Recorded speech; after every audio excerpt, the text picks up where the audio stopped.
Aujourd'hui, nous avons l'étude sur la mise en œuvre des ENVR. Donc, nous allons commencer à présent. Je suis Josefina. Je suis chargé de politique et de coordination des membres pour le PED. Nous avons Simons aussi ici, qui est responsable principal de la politique et de la liaison au PED. Je lui donne la parole. Bonjour et bienvenue à tout le monde. C'est un plaisir de pouvoir lancer notre 6e édition de cette étude. Nous avons commencé en 2018 en réfléchissant à ce que nous pourrons faire comme contribution au forum politique de haut niveau. Nous avons demandé à nos membres comment est-ce qu'ils voient la mise en œuvre et même le processus de la réalisation des ENV au niveau des pays. Et cela a conduit à ce produit que nous réalisons chaque année.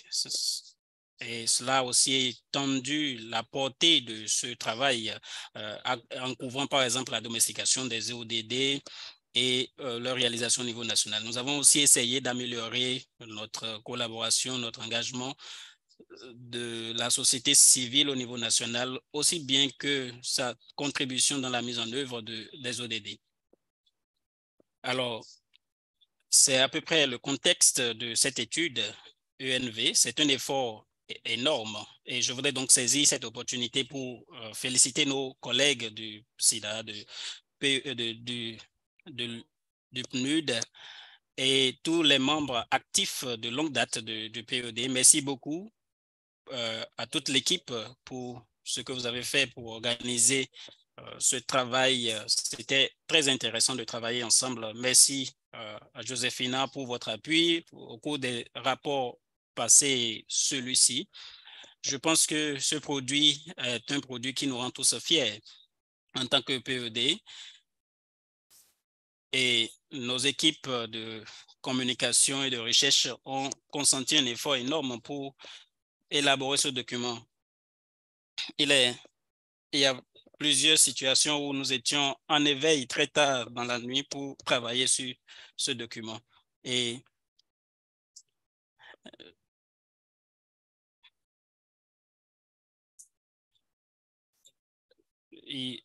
je voudrais aussi saluer Stéphane Tan qui a fait un travail fantastique dans la réalisation, l'élaboration de ce document. Avec ces quelques mots, je vous redonne la parole. Merci.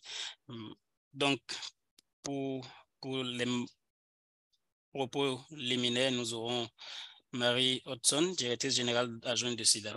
Bonjour et merci de nous avoir invités aujourd'hui. Je pense que c'est très intéressant de nous retrouver dans un contexte où nous avons un document aussi informé, avisé, qui pourra nous permettre d'avoir des discussions constructives aujourd'hui. Je voudrais aussi saisir l'opportunité de vous féliciter pour ce lancement en bonne date de cette étude.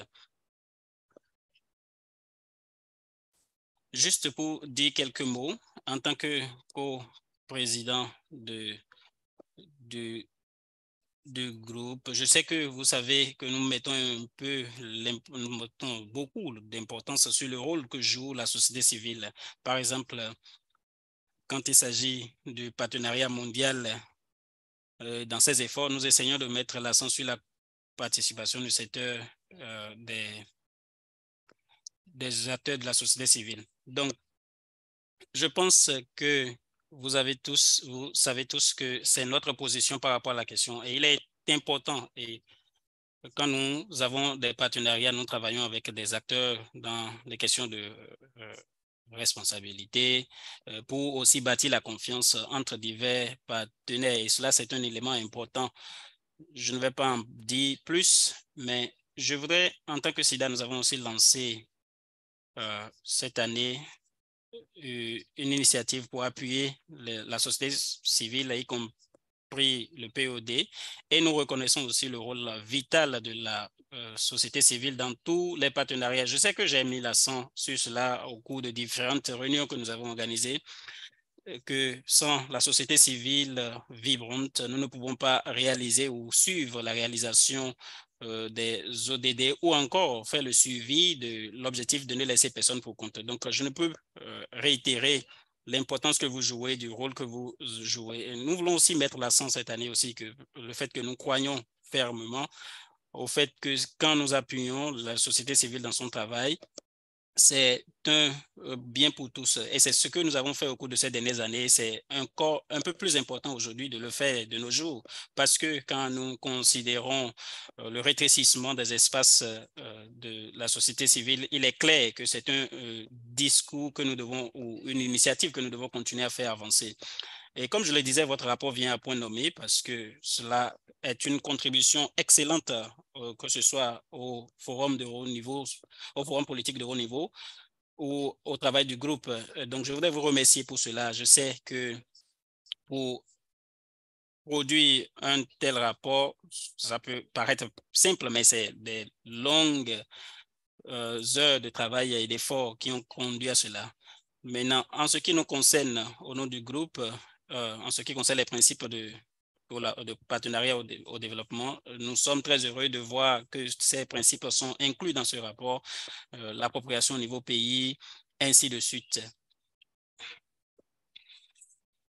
Et le groupe se veut améliorer aussi notre travail collaboratif et aussi dans l'atteinte des ODD. Et je crois, il y a de cela 4 ans, nous avons parlé des principes et nous avons organisé plusieurs réunions et j'espère que nous pourrons continuer à faire cela. Je veux aussi dire que nous devons utiliser le potentiel de tous les acteurs de financement dans les efforts que vous réalisez, pas au-delà même des ODD. C'est ce que nous essayons de faire au sein du partenariat mondial.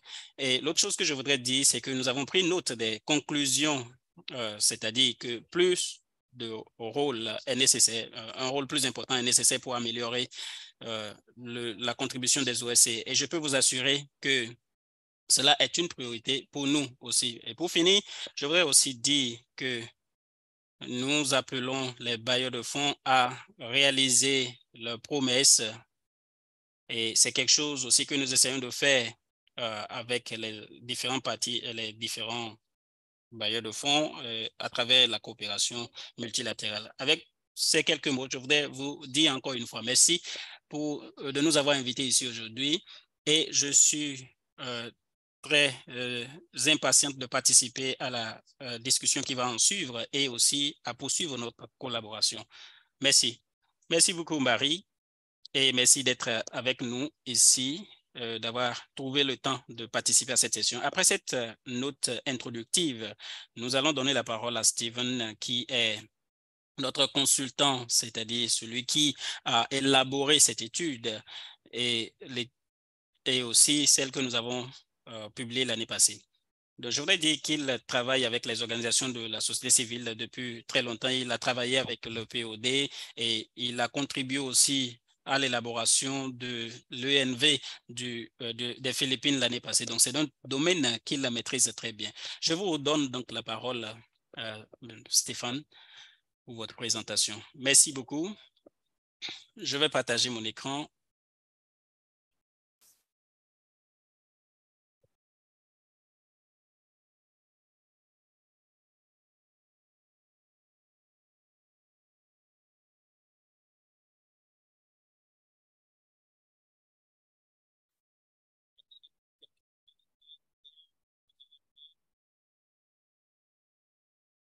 Est-ce que vous pouvez tous voir? Merci à tout le monde. C'est un honneur de lancer cette étude et la présenter devant tout le monde ici. C'est très intéressant aussi de savoir que nous participons à cet effort. Je voudrais commencer déjà par l'une des premières lignes dans cette étude que j'ai rédigée, c'est que cette évaluation essaie d'analyser les promesses et les réalisations qui ont été réalisées. Et quand je parle du mot parallèle que je vole au secrétaire général, c'est en fait les différentes conditions de base. Nous avons lancé ici une étude pour communiquer avec tout le monde comment la mise en œuvre des EDD suit. Et cette étude qui est unique au PED, nous allons vous montrer comment les principes montrent le développement et comment cela pourrait faire avancer donc l'atteinte des ODD. Dans la diapositive suivante, je voudrais juste vous montrer, vous donner, parce que nous réalisons ces études, nous avons réalisé cette étude en 2018 et aujourd'hui nous avons environ 64 pays, et 109 répondants. Et ce qui est très intéressant par rapport à cette étude au cours de cette année, c'est en dépit du fait que nous avons touché beaucoup plus de pays, c'est que nous avons touché beaucoup plus de pays développés pour montrer un peu de nuances et des contrastes qu'il y a dans les perspectives selon les pays. Et vous allez voir cela dans le rapport quand vous le lirez. Sur cette première diapositive, je voudrais juste nous ramener à la base de ces études ou de ces études ENV. Nous avons 19, nous avons eu 80 répondants de 50 pays environ. Mais c'est quelque chose de très important que je voudrais mentionner ici et qui doit être intéressant pour tout chacun de nous, c'est que les mêmes tendances que nous avons eues depuis 2018 sont pareilles. Et je vous laisse avec cette information. Il y a eu certains progrès qui ont été réalisés dans certains domaines. Par exemple, en 2018, tout ce qui concerne la participation des OSC était avancé. En 2021, nous avons vu certaines améliorations, certains pays qui avaient développé des stratégies des ODD, qui intègrent les ODD dans leur cadre au niveau national. Donc, il y a eu des progrès qui ont été réalisés à ce niveau. Mais le problème, c'est que il y a encore tout ceci est lent et cela va être le thème central de tout ce que toute notre présentation tout au long de cette étude. Donc, dans la diapositive suivante, je me suis posé la question de savoir si je devais ajouter cette diapositive et finalement, j'ai décidé que oui, parce que premièrement, quand nous considérons les ODD, nous les considérons un à un et nous nous demandons quel sens cela a pour nous. Et je peux dire que de mon expérience, c'est différent. Pour certains, ça peut vouloir dire durabilité, ainsi de suite. Donc, il y a une approche du secteur privé quand nous parlons du modèle d'impact et certains gouvernements, certains pouvoirs publics, certaines agences gouvernementales et essayent de voir et considèrent cela comme un badge qu'ils doivent porter et dire j'ai contribué à ces ODD et donc c'est ton honneur. Donc, c'est aussi parfois dans les études, c'est beaucoup plus les progrès qui sont réalisés, qui sont relevés. Donc, ici, dans cette étude, nous ne touchons pas spécifiquement des objectifs donnés, mais nous posons la question comment les ODD et en 2018, nous avons parlé des moyens de mise en œuvre, le financement, ainsi de suite. Et cette étude maintenant, c'est comment est-ce que nous mettons en œuvre tout ceci, les principes de coopération efficace au développement et comment nous pouvons les réaliser, comment nous pouvons les couvrir et aussi combler le déficit de financement qui existe. C'est ce que nous faisons aussi depuis les 4 ou 6 dernières années. Maintenant, en ce qui concerne le progrès réalisé sur le plan de la coopération efficace au développement, nous allons voir quelle a été l'expérience sur tous ces différents principes. Donc, maintenant, quand je parle d'une évaluation à mi-parcours de la mise en œuvre des ODD, nous allons entendre parler encore plus de cela quand nous serons en septembre. J'entends parler de cela depuis janvier, mais nous sommes à mi-chemin et voilà le contexte dans lequel nous nous trouvons. Quelques chiffres, nous avons 12 à 15% des objectifs des ODD qui sont en bonne voie de réalisation. Le secrétaire général a dit 12% et le rapport du PNUD disait 15%. Donc, on ne connaît pas les chiffres exacts, mais ça doit être à peu près à ce niveau-là. Et c'est en deçà de ce que nous devons réaliser à mi-parcours. Maintenant, selon les estimations actuelles, c'est un tiers des États membres qui pourraient réduire de moitié la population vivante dans l'extrême pauvreté d'ici 2030. C'est très alarmant. Et si vous l'oubliez, c'est en fait que le cœur des ODD, c'était de définir, d'en finir avec la pauvreté. Et donc, nous disons ici qu'en 2030, nous ne pourrons pas atteindre cet objectif. Donc, c'est la condition ou la situation dans laquelle nous nous trouvons. Et nous, avec tout ce que nous disons, nous parlons en ce qui concerne la coopération efficace au développement. Nous ne devons pas oublier l'aide publique au développement. Et actuellement, comme vous pouvez le voir, en 2015, les membres du CAD et de l'OCDE n'ont toujours pas atteint même 0,7% du RBN pour l'aide publique au développement. Et c'est très alarmant. Donc, en bas, ici en vert, nous avons mis en exergue les obstacles et les lacunes, surtout quand il s'agit de la participation des OSC.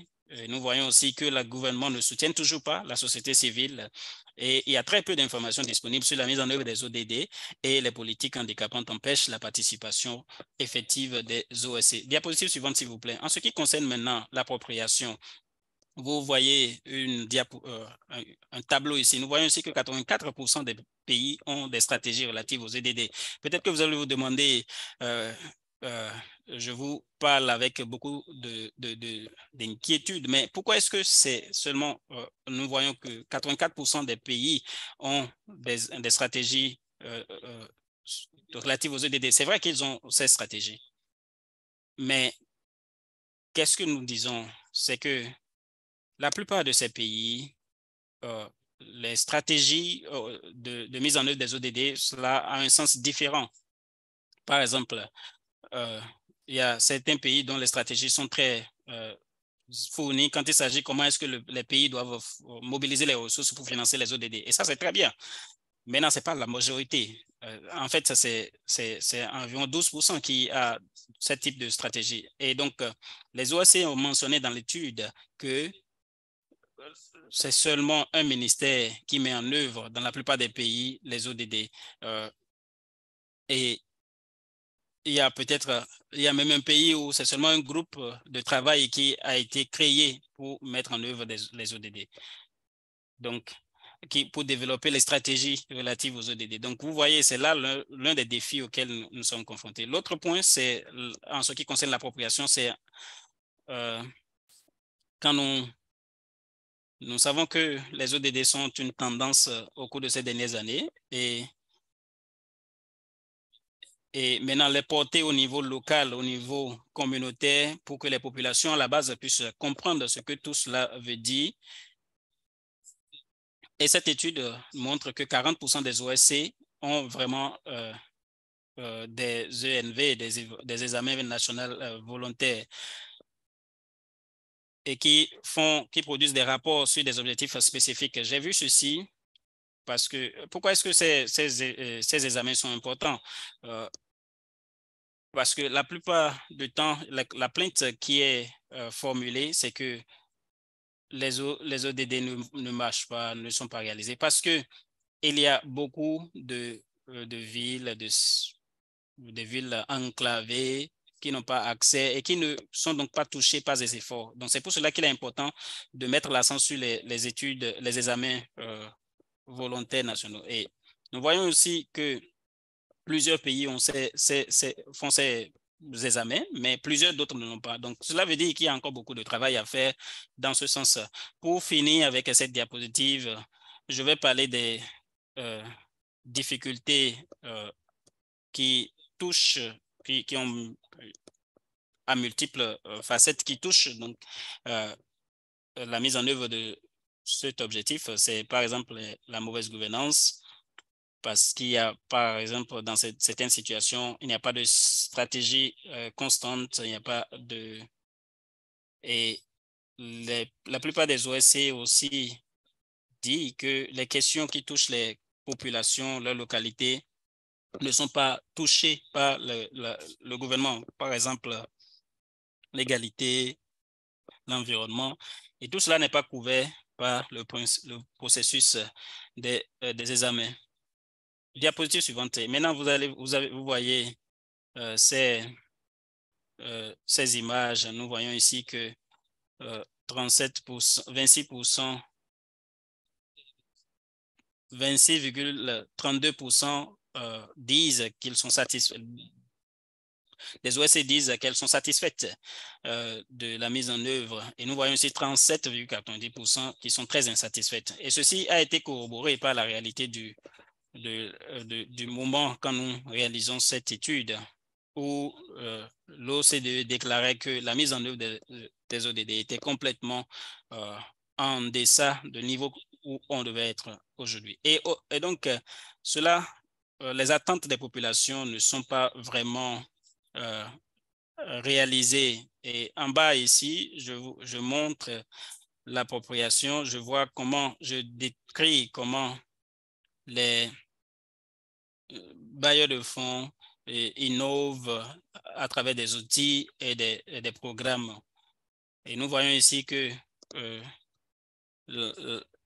la Finlande et l'Islande sont à peu près un peu proches de 90% et la plupart des autres pays ne sont même pas encore à 50%.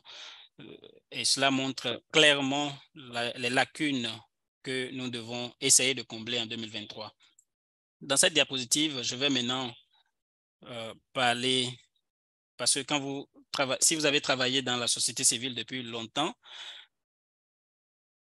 nous avons toujours fait des campagnes pour plus des mécanismes d'engagement, de participation de la société civile dans les ODD au niveau national et à tous les niveaux. Je voudrais ici mentionner que cette année, que 70% des OSC ont dit que ce type de mécanisme existe. Donc, on peut dire que c'est une petite victoire pour nous tous, mais ce n'est pas, tout n'est pas à peindre en rose. Il y a encore des lacunes, et les lacunes qui existent ici, c'est que 27% sont institutionnalisés et les autres ne sont pas institutionnalisés. Alors, l'autre problème, c'est la qualité de ces engagements de la société civile.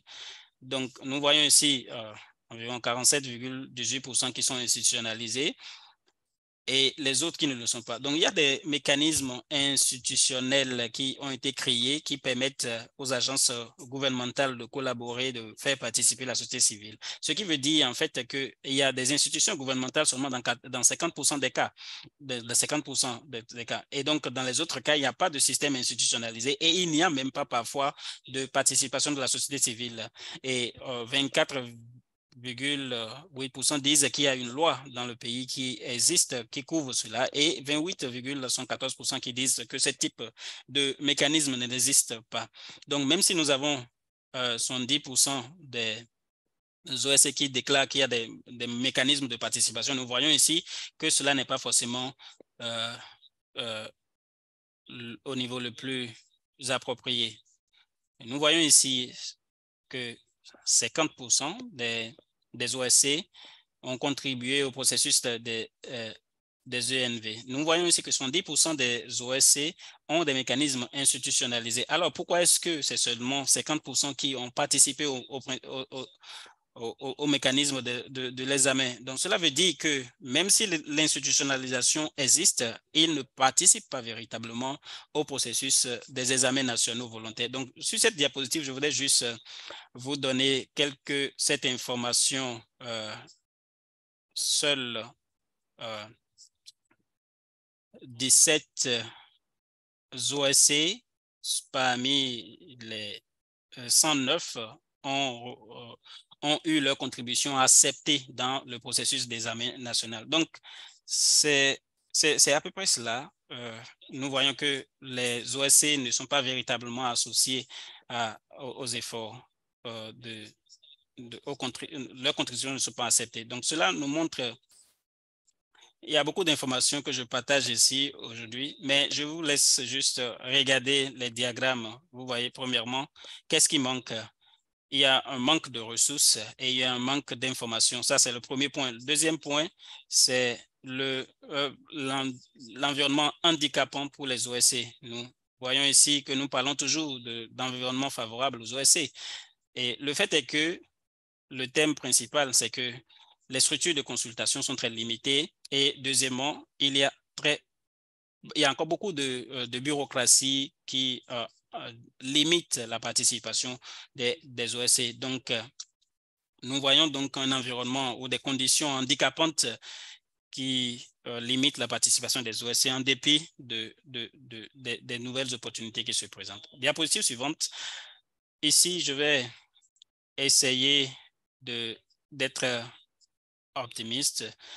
En ce qui concerne la transparence et la responsabilité, au plus surprenant que cela puisse paraître, il y a des progrès positifs qui ont été réalisés en matière de transparence et de responsabilité.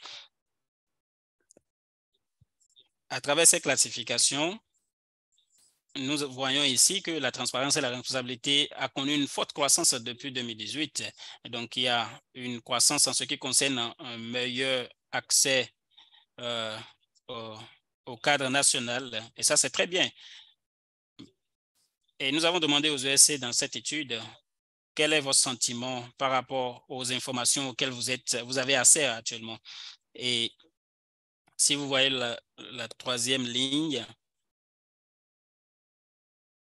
nous voyons environ 100% qui dit qu'ils sont de 29% de 22. Et nous leur avons demandé maintenant les informations que vous recueillez. Et je crois que nous avons vu environ 40% cette année qui ont accès aux informations. Et souvent, ce sont des informations qui ne sont pas très importantes au projet des OSC. Donc, il y a une faille ici, c'est-à-dire nous avons accès à l'information, mais c'est une information qui n'est pas très utile au travail que nous faisons en tant que OSC. Donc, il y a encore du travail à faire à ce niveau, au niveau des gouvernements pour trouver les meilleurs moyens de donner des informations aux OSC et accélérer donc la mise en œuvre des ODD. Donc, il ne s'agit pas seulement de partager, mais aussi penser à quel type d'information pourrait être utile aux OSC. Diapositive suivante, le principe de l'accent mis sur les résultats. C'est ce que nous voyons ici, c'est l'impact de la mise en œuvre des ODD sur le développement national. Nous voyons ici que aucun des paramètres que j'ai identifiés ici n'atteint 50%. Parce que quand vous voyez l'année 2022, nous voyons que en dépit du fait que 80% des pays ont une stratégie sur les ODD, l'impact n'est pas véritablement senti sur ce qui concerne le développement national. Donc, il n'y a vraiment pas d'impact. Dans cette diapositive suivante, nous allons voir les raisons qui justifient cette situation. Un aspect intéressant, je n'ai pas pu le mettre dans une diapositive, c'est que quand on parle des barrières, nous avons quelques domaines qui atteignent 70-80%. Par exemple, consultation des OSC et 60% qui disent qu'il n'y a pas de budget alloué aux OSC. Et quand vous voyez la diapositive passée, aucun aucune OSC ici n'a aucun point dans ce diagramme ne parvient aux 50%. Donc, il y a donc des lacunes qui existent quant à la mise en œuvre des OSC. Et un aspect important à prendre en considération ici, c'est que tout ce que nous voyons ici en ce qui concerne les obstacles dans la mise en œuvre des ODD, tous ces obstacles ou presque dépassent à 50%. Donc, ayant travaillé au niveau national avec l'État par le passé, je peux dire que c'est vrai parce que plusieurs ne comprennent pas tout ceci. Même si nous sommes à mi-chemin pour parvenir à... Je passe aux conclusions et recommandations de l'étude, un récapitulatif de ce dont nous avons parlé. J'aimerais souligner à tous les participants en ligne et en présentiel que cette étude se penche sur les ODD et pas sur les objectifs de développement durable en eux-mêmes. Il s'agit de la mise en œuvre. Nous les avons classifiés suivant les principes de la coopération efficace au développement. Pour l'appropriation nationale, nous voyons des progrès de façade, mais en termes de qualité, des lacunes demeurent et malgré que la redevabilité et la transparence a augmenté, nous voyons que les informations partagées par le gouvernement ne sont pas de qualité. Enfin, s'agissant des résultats qui se penchent sur l'impact ressenti sur le terrain et qui devrait être l'essence même des ODD, le résultat n'est pas satisfaisant malgré les efforts. Alors, que faire?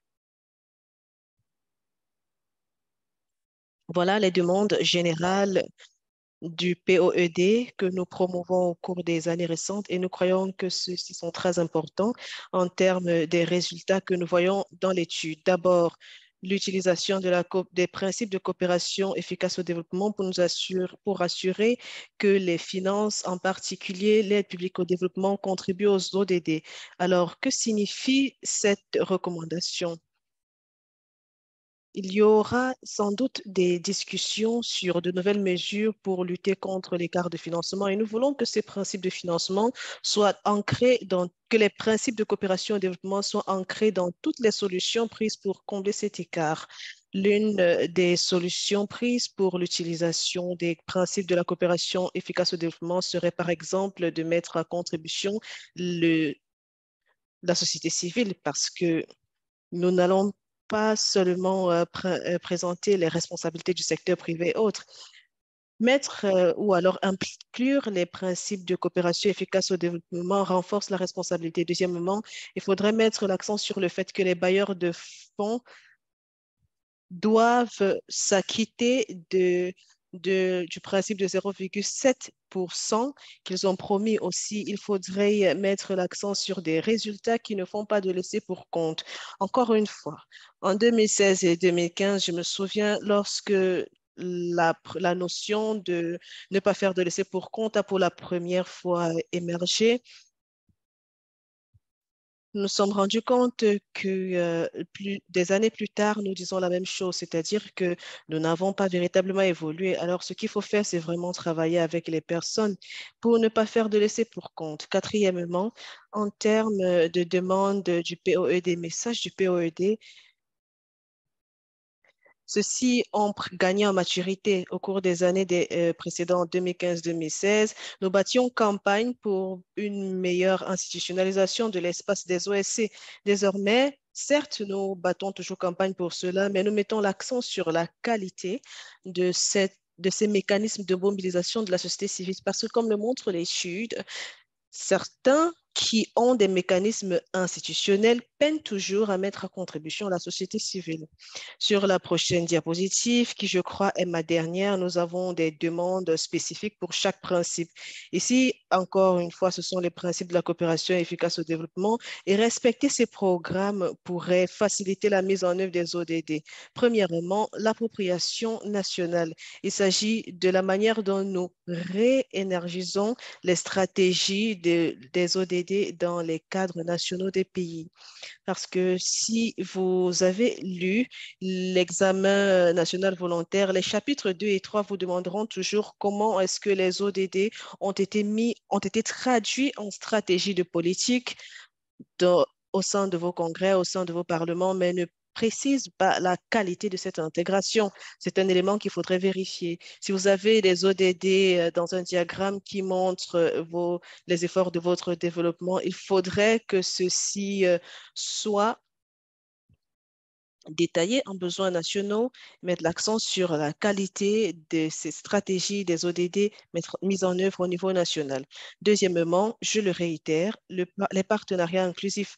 Ici encore, le problème est celui de la qualité. Certes, il y a un accroissement des mécanismes de mise à contribution de la société civile, mais désormais, il faudrait qu'on mette l'accent sur la qualité. Quelle est l'efficacité de ces politiques? Quelle est leur efficacité par rapport aux ENV parce que sur les 109 OSC, 17 seulement impliquent satisfaire cet élément aussi. Le troisième principe est celui de la transparence et de la redevabilité, où il y a des progrès. Malgré ces progrès, et l'accès aux informations, les OSC ne trouvent pas que ces informations soient utiles. Et il faudrait que nous aboutissions à un niveau où les gouvernements demandent aux OSC de quel type d'informations avez-vous besoin pour mettre en œuvre les projets d'ODD. Enfin, il faudrait que les stratégies soient orientées vers les résultats. Lever les barrières bureaucratiques, lever tous les autres obstacles qui entravent la réalisation des ODD au niveau national. Mettre l'accent aussi sur les résultats signifie analyser l'importance de la budgétisation, de la mobilisation qui requiert également une contribution des OSC. Je pense que je suis parvenue au terme de ma présentation. Je vous remercie et j'attends impatiemment la phase des échanges pour approfondir davantage cette présentation. Merci. Merci, Stephen. Merci infiniment pour cette présentation combien détaillée, riche en informations. J'ai déjà beaucoup de commentaires à faire. Toutefois, je vais me retenir. Je vais donner la parole avant à Patricia Akakpo, qui est la coordinatrice mondiale pour la circonscription féminine du POED et directrice du réseau des droits des femmes au Ghana, qui va partager avec nous une expérience nationale de l'ENV. Merci, Joe. Merci également au POED de nous donner cette possibilité de partager notre expérience au niveau national. Depuis l'adoption des ODD, le Ghana a soumis 2 rapports 2019 et 2022 et les renseignements que je vais fournir proviennent du rapport de 2022. Certes, la situation n'a pas beaucoup changé au fil des années. Avec l'adoption des ODD, la plateforme nationale des OSC sur les ODD a été créée et mon organisation fait partie de cette plateforme. Alors, qu'avons-nous vu? Nous nous sommes rendus compte que lorsque vous regardez le processus des ENV et que je retourne en 2019, nous étions les personnes qui, grâce au POED, avons fourni un rapport. Nous étions les organisations qui avions poussé le pays à soumettre le rapport. En 2019, nous avons pris activement part au processus de l'ENV lorsque nous avons vu qu'il avait été lancé à la télévision. Il y avait une feuille de route. L'une des choses dont nous nous sommes rendus compte était que la feuille de route n'était pas suffisamment pensée. Il y avait une feuille de route qui ciblait les jeunes, qui ciblait les femmes, qui ciblait différents secteurs pour s'assurer que leur point de vue soit pris en compte dans l'ENV, dans le rapport de l'ENV qui devait être fourni. Malheureusement, le processus n'était pas de bonne qualité, comme on vient de le souligner. Aussi, avec notre expérience avec le processus, nous nous sommes également rendus compte que l'institution responsable de la gestion du processus de NV au Ghana, qui est la Commission de planification nationale, avait établi un comité de mise en œuvre des ODD qui a un membre des OSC. Malheureusement, la participation était limitée aux membres de la plateforme des OSC. Donc, si vous n'étiez pas membre de la plateforme des OSC, alors vous n'auriez pas pris part au processus. Il vous aurait fallu chercher vous-même comment prendre part à ce processus. Lors de l'atelier de validation nationale sur l'examen national volontaire de 2022 a fait ressortir un écart considérable en matière de données. Les consultants ont eu de la peine à évaluer les données provenant des institutions pertinentes qui étaient responsables de la mise en œuvre des ODD. Et aussi, ils se sont plaints du fait que même l'accès aux données provenant des OSC était un problème. Le point ou le problème est que la plupart des institutions chargées de la mise en œuvre des ODD ne sont même pas au courant. Si vous n'êtes pas au courant d'un mandat qui vous est attribué, comment allez-vous faire en sorte que les stratégies de mise en œuvre fassent partie de vos plans? Aussi, si on limite la participation des OSC aux OSC qui font partie de la plateforme et que les OSC qui ne sont pas membres de la plateforme ne sont pas impliqués dans ce processus, comment obtenir des données des OSC dans ce rapport? Étant donné que je viens également du secteur féministe, je me suis davantage intéressée à l'implication des groupes de femmes dans l'ensemble du processus.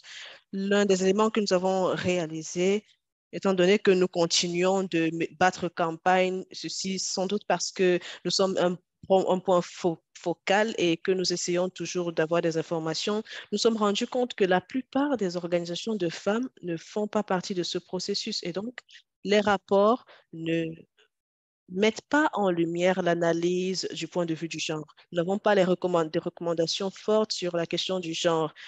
Si nous n'avons pas des recommandations relatives au genre, si nous n'avons pas le point de vue des femmes, eh bien, par ricochet, les jeunes aussi ne seront pas représentés. Le Ghana n'est pas un cas isolé. Vous verrez que la plupart des rapports, généralement, peignent plutôt une image très belle de la réalité. Et parfois, lorsque vous prenez connaissance du rapport, vous vous demandez si vous vivez dans le même pays. Raison pour laquelle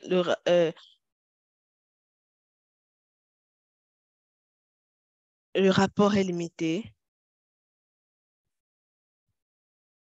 Le fait que le gouvernement ait limité la participation des OSC à la plateforme a également rendu le rapport limité. Et même avec la plateforme des OSC,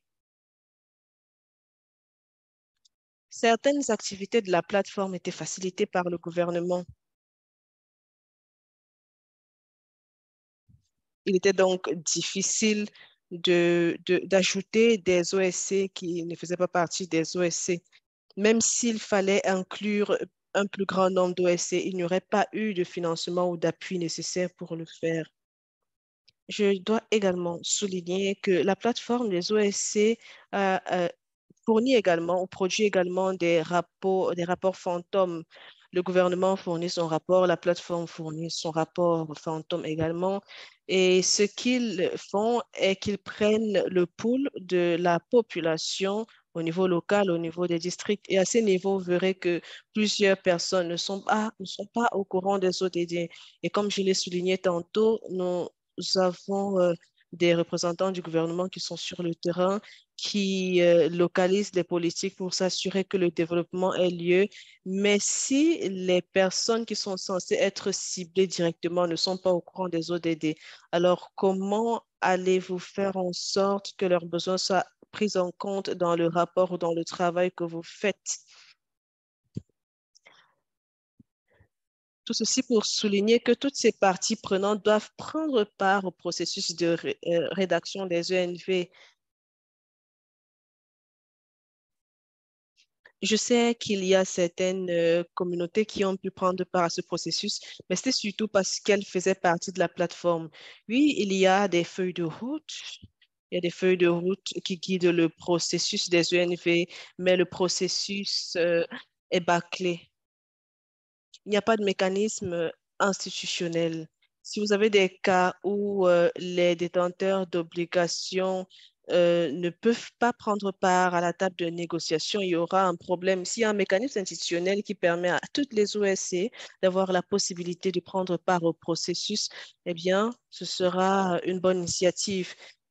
S'il revient aux détenteurs d'obligations, de droits plutôt, de choisir si oui ou non elles doivent prendre part au processus de décision, ce sera un problème.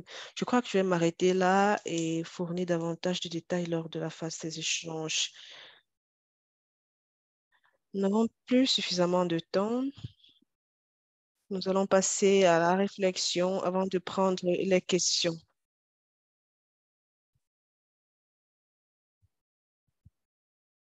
J'espère avoir bien prononcé votre nom, directeur adjoint du bureau du plaidoyer au POED, qui va partager des réflexions sur le processus de NV. Walid, merci, bienvenue à nos co-présidents, monsieur Madja, merci Nadja d'être là, merci au POED bien sûr de nous avoir invités pour prendre part à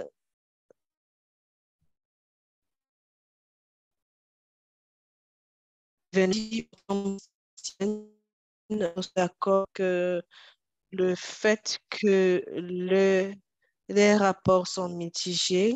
De mon expérience de 30 ans au sein du PNUD, en particulier sur le terrain, ce que je retiens de la situation au Kenya où j'ai été représentant résident du PNUD, Patricia, ce que vous avez dit sont, et les réflexions de la présentation qui a été le de paix en tant que participants à cette entreprise. Certes, nous n'étions que des participants. Il revient au gouvernement de s'assurer que toutes les parties prenantes soient à la table. J'ai observé que le mécanisme de coordination institutionnelle est essentiellement suffisamment, ne bénéficie pas suffisamment d'investissement. Pourquoi? Parce que la participation n'est pas sexy, si je dois utiliser un terme vulgaire. La participation n'est pas attractive dans la manière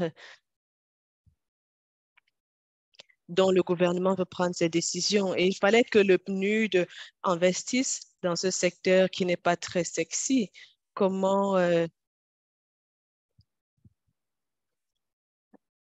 faire venir les bailleurs de fonds, comment retourner aux circonscriptions pour préciser que nous avons dédié tel ou tel montant au mécanisme de coordination. Ce n'est pas facile, mais je pense que ça fait partie des défis que j'ai observés. Mais cette lacune n'affecte pas uniquement la participation qualitative des organisations de la société civile au sein de l'organisation, mais la participation de toutes les parties prenantes. Toutes les parties prenantes doivent être à la table de discussion et ceci de manière organisée.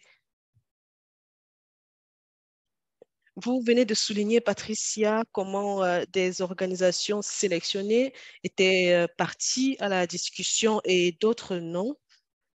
C'est un problème. La société civile est toutefois l'entité pertinente qui doit prendre part à la discussion. Le forum des ODD du Kenya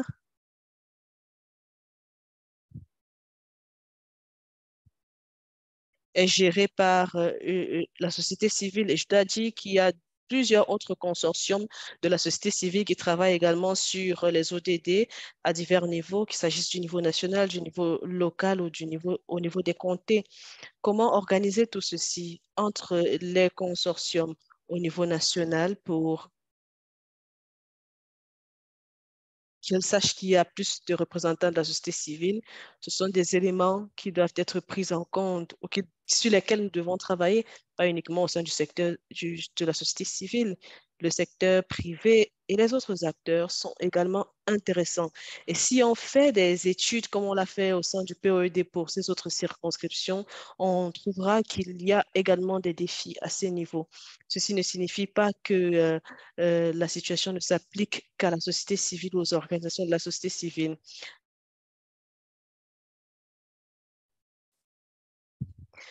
Avec les principes de la coopération efficace au développement, ceci signifie se rendre au niveau des pays, en particulier les 40 pays.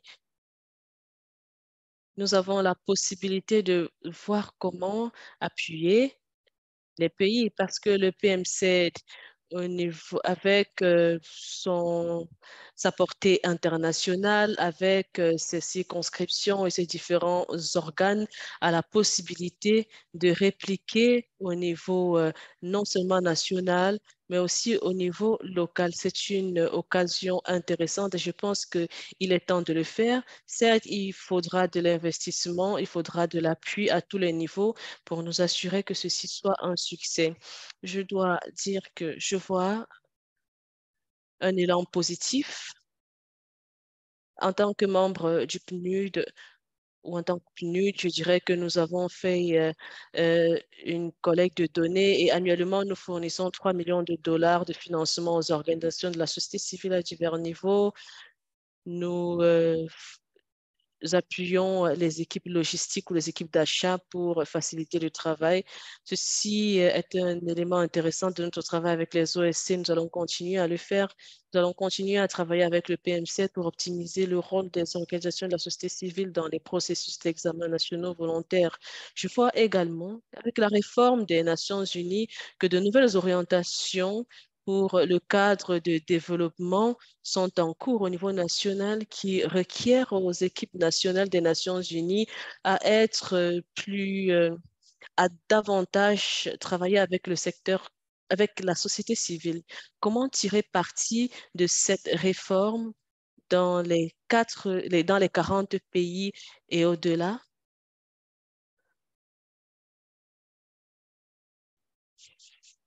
Cet espace non sexy d'investissement dans les mécanismes de coordination institutionnelle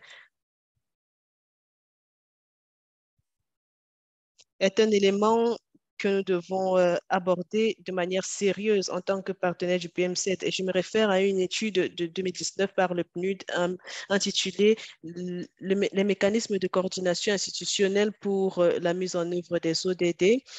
Et cette étude ou ce guide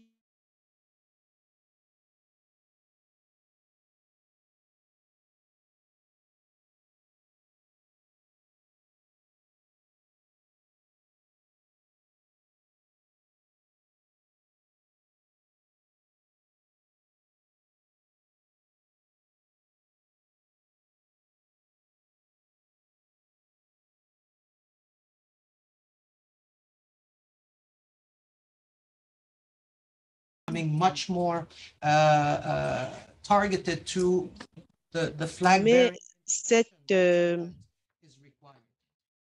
ce montant ou ce taux doit être plus ciblé.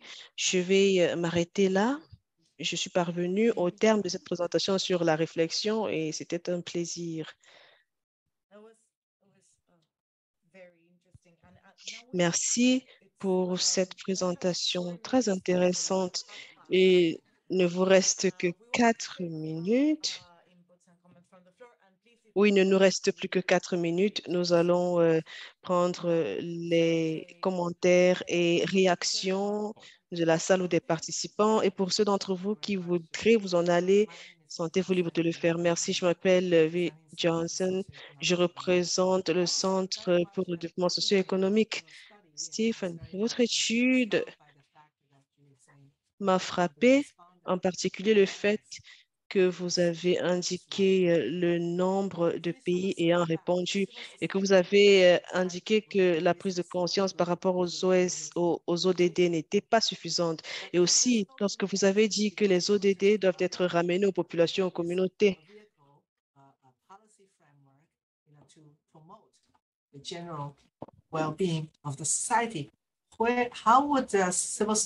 Comment est-ce que la société civile peut opérer de manière plus active et qui doit engager la responsabilité des gouvernements si vous n'êtes pas au courant que les gouvernements ont signé le programme de développement à l'horizon de 2030? Vous avez également indiqué que la reddition des comptes n'était pas suffisante. J'aimerais également savoir de tous les participants, que proposez-vous pour combler cet écart afin que nous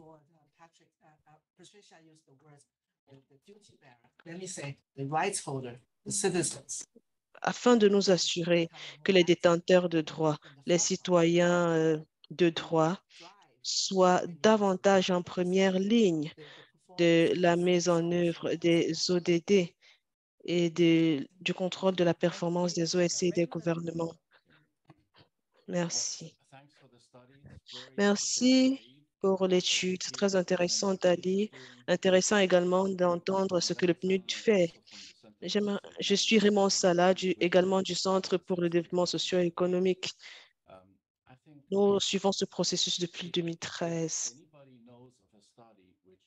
Si nous connaissons tous une étude qui montre les avantages pour les pays d'inclure la société civile,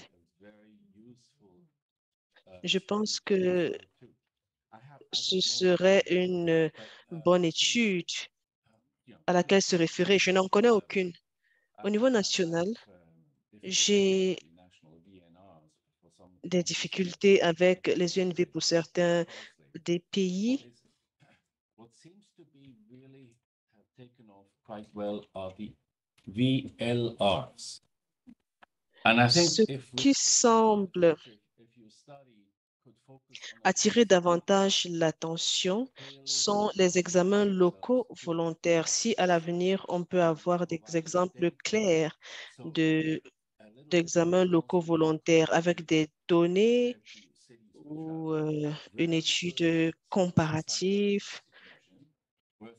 qui montre avec une comparaison entre les localités qui ont valablement impliqué la société civile et celles qui ne l'ont pas fait, et que pour ces deux groupes, on évalue une mise en œuvre au niveau de chaque des 17 ODD. Je pense que ce serait une bonne étude à avoir. Merci. Quelques questions ont soulevé des interrogations par rapport à la présentation de Patricia. J'aimerais savoir s'il y a des expériences ou informations relatives au fait que les OSC, des informations liées au fait ou des informations qui montrent que les OSC ont commencé à s'intéresser à ce processus et se sont désintéressés plus tard. J'aimerais avoir des exemples concrets. Est-ce que les OSC se sont désintéressés pour des raisons personnelles ou parce que le gouvernement les a tout simplement évincés? J'aimerais savoir s'il y a des expériences en ce sens. Également, j'aimerais savoir s'il y a des cas d'OSC qui ont choisi de ne pas du tout prendre part à ce processus. Par ailleurs, je réfléchis à ce qui se passe au niveau des réformes au niveau des Nations Unies, au niveau national. En ce moment, je ne peux pas vous donner les titres des enquêtes précises, mais il y a des études ou des enquêtes qui viennent des Nations Unies pour préparer des rapports d'expérience au niveau des pays. Et je sais également que certaines de ces questions se rapportent au niveau de coordination, au niveau de coordination institutionnelle au niveau des pays pour préparer l'étude ENV. J'aimerais savoir si nous pourrons avoir plus d'informations à ce propos et qu'on pourrait utiliser pour renforcer la sensibilisation. Je sais qu'il y a des enquêtes, je sais qu'il y a des études, qu'il y a des statistiques. Je pense que les études ont montré que les statistiques étaient de 20%, par exemple 20% de travail entre les OSC et les gouvernements. Certes, il y a un problème de qualité aussi. La plupart de ces problèmes de qualité qui ont été soulevés sont pertinents, mais j'aimerais savoir si déjà s'il y a des informations à ce propos.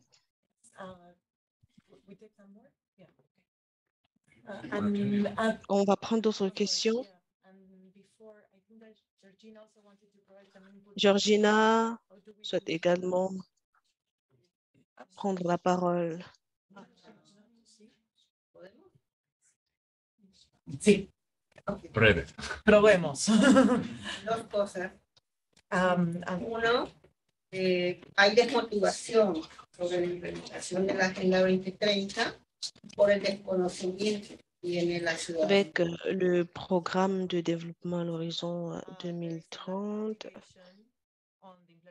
For Agenda 2030, even the lack of knowledge among citizens about the purposes. Necesitamos más procesos, más campañas de divulgación We need more processes, more campaigns to sobre qué es nous la avons agenda. besoin de plus de processus, sur plus de campagnes sur ce programme. Punto es que las organizaciones tienen cerrados los espacios cívicos de participación. The second point is that civil society organizations. La deuxième partie de ma question, les organisations de la société civile ont des espaces citoyens rétrécis, des espaces civiques rétrécis plutôt, mais ont la connaissance et ont des mécanismes de suivi de ce qui se passe au niveau local. Para medir impacto de los programas, proyectos. measure the actual impacts of Políticas programs públicas. and public policies, Pero necesitamos recursos. but as they need resources. That's a short sheet. Thank you so much. My name is Olga Janeva. Merci, je m'appelle Olga Geneva du Fonds turc et membre de l'Association des femmes. Je suis également membre du mécanisme d'engagement de la société civile. J'aimerais vous remercier pour cette étude. C'était un travail incroyable que nous devons publier et rendre accessible à l'ensemble des organisations de la société civile. Ce qui manque peut-être dans cette recherche est qu'il faudrait peut-être explorer la manière dont nous pouvons optimiser la participation. J'ai l'impression qu'il est fait mention de partenariats entre différents partenaires multilatéraux.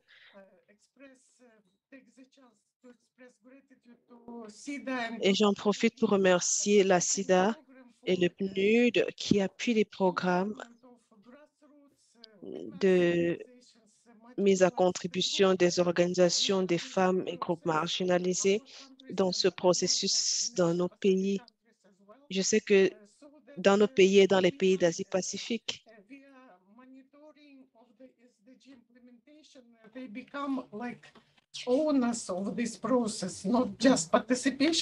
comment faire en sorte que ces groupes marginalisés non seulement prennent part au processus, mais se l'approprient au processus de mise en œuvre des objectifs de développement durable. Il y a des expériences à saluer qu'il faudrait peut-être inclure dans les études à venir. Par exemple, les femmes qui participent à la recherche, le suivi de la mise en œuvre des ODD par les organisations de femmes et groupes de femmes. Il y a des expériences à saluer à cet égard, des expériences appuyées par le PNUD de la SIDA. Il faudrait donc appuyer ce genre d'études avec des exemples pour avoir des idées claires sur comment renforcer non seulement la participation, mais également l'appropriation. Une fois de plus, merci. Merci pour cette étude. And then we'll go back to the speakers so that they can. Meja a des informations à faire passer. Nous allons ensuite retourner aux orateurs. Je me joins à vous pour remercier le POED pour ce travail formidable. Sur la question de l'institutionnalisation, je pense qu'il faudrait qu'on soit à mesure d'envisager la question sous un point de vue multidimensionnel. Patricia a parlé de structure. Il faudrait qu'on ait une structure. Lorsqu'on parle de l'institutionnalisation, cela va au-delà de la structure pour se focaliser sur le cadre politique et juridique qui facilite cette institutionnalisation. Dans le contexte des ODD, étant donné qu'il y a un intérêt international et il y a un cadre structurel mondial, c'est une exigence. La société civile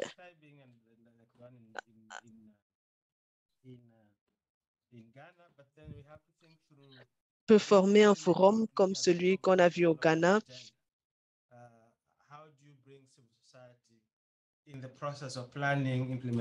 Comment impliquer la société civile dans la planification et l'appropriation? Quels cadres politiques et juridiques doivent être mobilisés pour le faire? Il ne s'agit pas uniquement des ODD, mais d'un cadre national de partenariat et de mobilisation de la société civile. La discussion doit donc être approfondie pour voir comment ces éléments doivent être pris en compte. Merci infiniment. Nous Nous avons révisé nos questions pour l'enquête et cette année, nous voulons vraiment contribuer à la discussion, à l'approche du sommet sur les ODD. Je vais donner la parole à chacun des orateurs pour peut-être 1 minute pour réagir par rapport aux questions. Je commence par Marie. Merci, merci Stephen pour la présentation.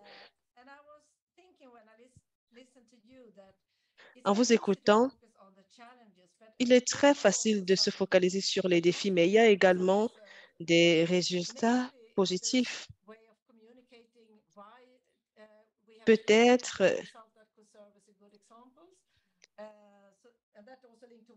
que nous n'avons pas suffisamment communiqué sur les exemples positifs.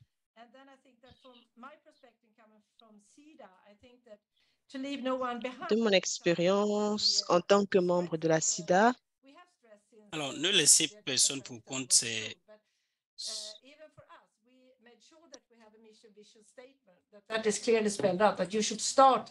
nous avons une mission qui est plutôt claire, donc nous devons commencer à faire des efforts pour ne laisser personne pour compte. Et donc, cela a conduit à des changements parce que je ne vais pas dire que nous avons oublié cela, mais c'est la première priorité et cela quand même porter des résultats. Donc, je peux dire que je n'ai pas toutes les réponses, mais je pense qu'il est important que nous continuions à jouer nos différents rôles parce que venant de la Suède, nous pouvons jouer des rôles différents dans différents contextes et de différentes manières dans notre collaboration, dans notre relation. Donc, nous pouvons faire la pression pour que des pays, par exemple, puissent avoir les bonnes politiques et nous pouvons aussi faire la pression pour que les gouvernements puissent rendre des comptes quand il faut, quand ils ne suivent pas les réglementations qu'il le faut. Donc, tout cela dépendra de la relation que nous avons, mais je pense que c'est une discussion que nous pouvons continuer et que nous pouvons porter à un niveau plus élevé au nom des OSC et au nom des OSC pour que les OSC puissent savoir qu'ils ont un ami parmi les acteurs du développement au niveau international. Donc, je pense que j'ai épuisé le temps qui m'est imparti. Oui, il me semble que c'est très intéressant de voir cette étude, plus de connaissances, plus de plaidoyer et que nous puissions nous dire que nous ne sommes pas encore parvenus aux résultats escomptés, mais qu'il y a des choses à faire. Donc, nous allons appuyer tout cela. Nous allons appuyer cela. Et maintenant, l'institutionnalisation, pourquoi est-ce que cela ne se fait pas au niveau national comme il se doit? Chaque pays est différent. Il y a des pays où l'espace politique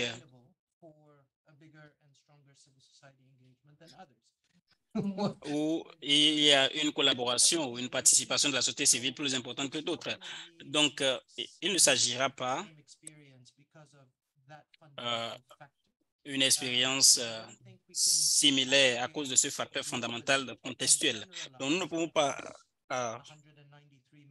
généraliser tout cela sur 193 ou 195 pays. Donc, il faudrait qu'il y ait une approche adaptative qui pourra nous permettre de trouver la bonne approche pour institutionnaliser les politiques ou les politiques.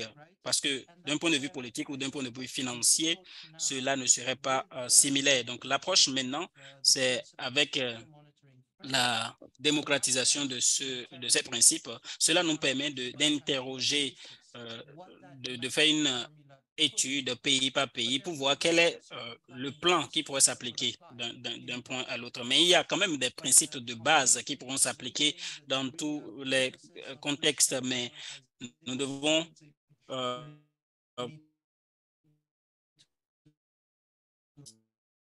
et nous faisons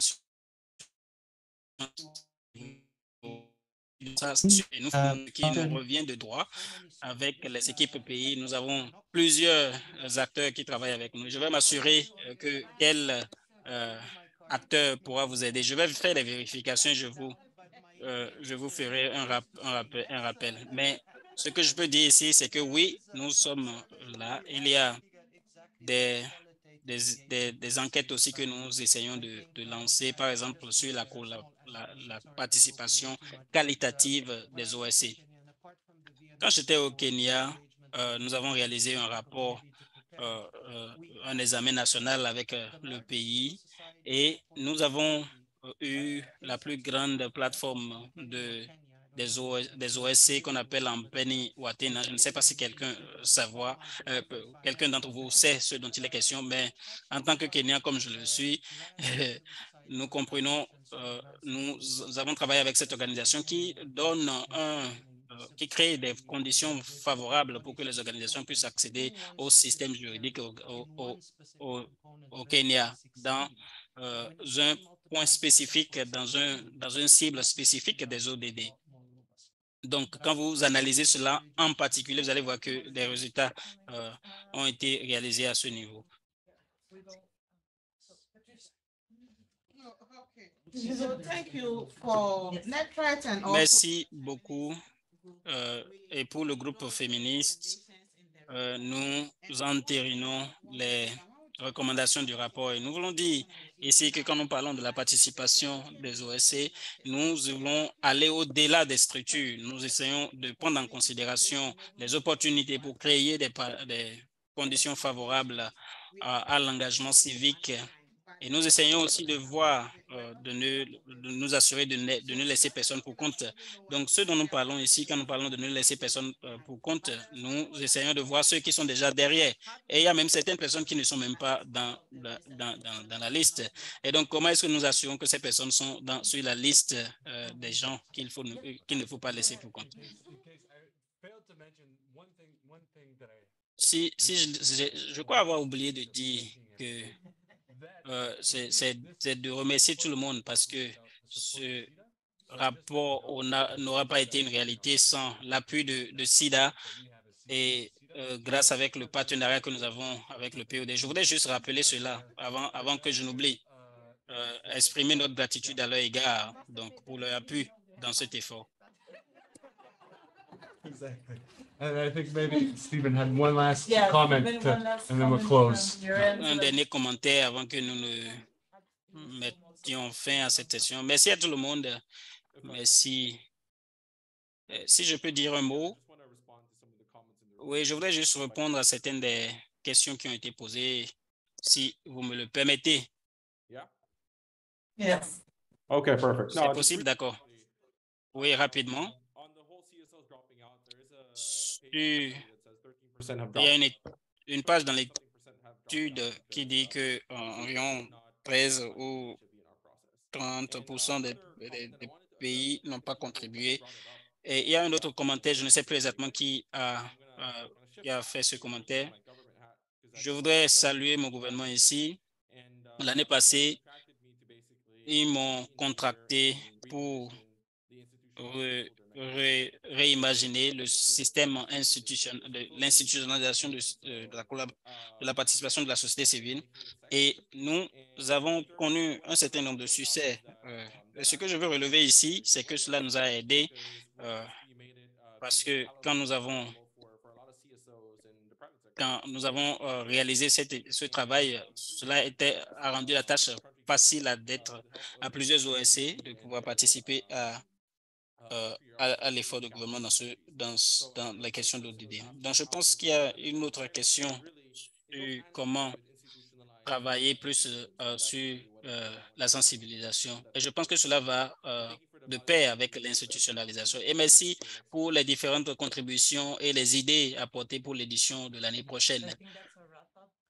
Je pense que c'est un bon résumé. Merci à tout le monde de vous être joints à nous et d'avoir accepté passer plus de temps que prévu. Et nous avons des copies de l'étude ici en français, en anglais et en espagnol. Si vous voulez, vous pouvez en prendre des copies.